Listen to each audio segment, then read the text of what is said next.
to Mojo Grip Mike here. Today we're checking out 5 car engines that can power airplanes. If you ever decide to go the experimental route and build your own airplane, one of the most important factors that you will consider is your power plant. And no matter how you feel about auto conversion engines, the fact is these are still viable options for a lot of builders out there. And the first engine we're looking at today is the LS3 engine from GM. You heard that right, you can use a Chevy engine to power your airplane. And not just any Chevy engine. The LS3 is a V8 400 horsepower engine that can be converted to fly airplanes. Now, this is not an engine that you can just fit into any airplane. You're either building something really fast or something very heavy, because the size of the LS3 is at 526 pounds. The best certified engine to compare this to in terms of weight is the Lycoming IO 540. But the GM LS3 is even more powerful than the IO 540. If you were to look at power for power, the best engine to compare this to is the Lycoming 720 series at over 400 horsepower. But what you get in the LS3 is one, a lower price, the engine is more fuel efficient, you also have a built-in ECU, and the GM LS3 can take car gas. Now, how much does all of this cost? A brand new engine, or should I say a brand new conversion engine, will cost you anywhere from $33,000 to $35,000. Now compare that to a Lycoming IO 540 engine at almost $100,000, or a Lycoming IO 720 at over $100,000.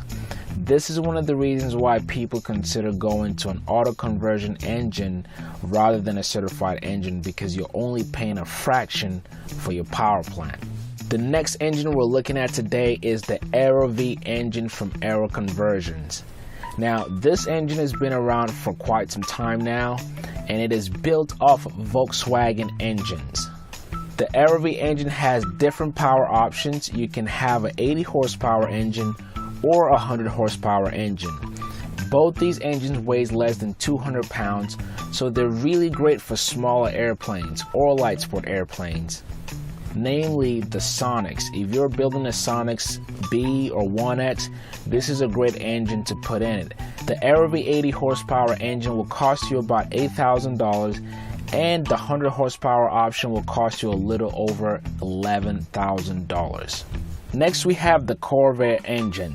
Here's another engine from General Motors that's been used for decades. If you've been around the experimental world of aviation, you're well familiar with the Corvair engine. As a matter of fact, we featured an airplane on this channel that uses this particular engine, the Saberwing from Azalea Aircraft. And I've personally flown behind a Corvair engine, and I can tell you that these engines are smooth as butter if done right.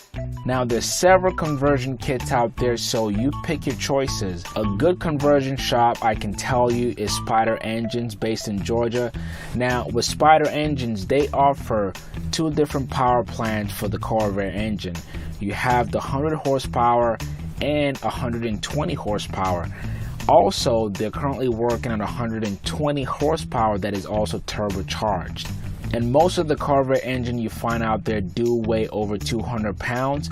But if you're flying generally a smaller aircraft, maybe a 2-seater or even a 4-seater, you can definitely put one of these engines in there. A 100 horsepower Corvair engine will run you about $11,000.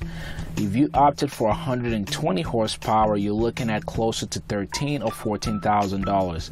Now, if you were to put a turbocharger on either of these options, then you're probably adding another $3,000 to $5,000 more. All in all, you're getting a good bang for your buck. Next on the list is the Aero Momentum engine. Here's another one that we featured here on this channel. The Aero Momentum engine is based off of a Suzuki platform, and they offer several different options for your power output, anywhere from 75 horsepower all the way to 260 horsepower. The 75 horsepower engine weighs less than 140 pounds, and you can pick one up for less than $7,500. Again, here's an engine that you can only put in smaller aircraft. The best comparable certified option is a road tax 582, and that engine costs about $2,000 or more brand new. Also, air momentum engines can fly over 1,000 hours before it's time for you to overhaul the engine. Compare that to a road tax engine, more particularly the road tax 582, you only get about 300 hours in that engine before you have to overhaul it. When you compare the price, performance, and weight, you're really getting a steal for this engine. And the last auto conversion engine we're looking at today is from Viking Aircraft Engines. Viking converts their engine from Honda Accords and Mitsubishi engines. And just like Aero Momentum, they also offer different power outputs. You have an entry-level engine at 90 horsepower. You can go up to 130 horsepower and all the way to 180 horsepower, which is also turbocharged. Now, pricing on the engines, the 90 horsepower will run you about $10,000. For 130 horsepower Honda engine, you're looking at about $11,000. And if you want to go all the way up with a turbocharger, for the 180 horsepower, you're looking at about $17,000. Viking aircraft engines are sold not just in the United States, but you can find these engines all around the world. Why? Because they're made out of a Honda Accord. Now, one of the best things about these engines also is that you can fit them in multiple different aircraft. Generally speaking, in aviation, when you choose your power plant, you have power plants built and made specifically to mount on specific make and models. But with Viking aircraft engines and some of the other ones listed on this video, you can fit these engines on just about any aircraft, a Zenith, motor gliders, even in vans, RV, airplanes. Again, what you're getting with these engines is, one, you get the modern technology that are available in cars today and that are not yet available in certified aviation engines. The biggest questions obviously with car engines is reliability, and I think if we use them long enough, we'll be able to answer that question. And that is all I have for you for today's video. I hope you enjoyed it. If you did, please go ahead and give it a thumbs up. And if this is your first time, be sure to hit that subscribe button. Thank you so much for watching. Again, this is Mike, and I will catch you in the next video.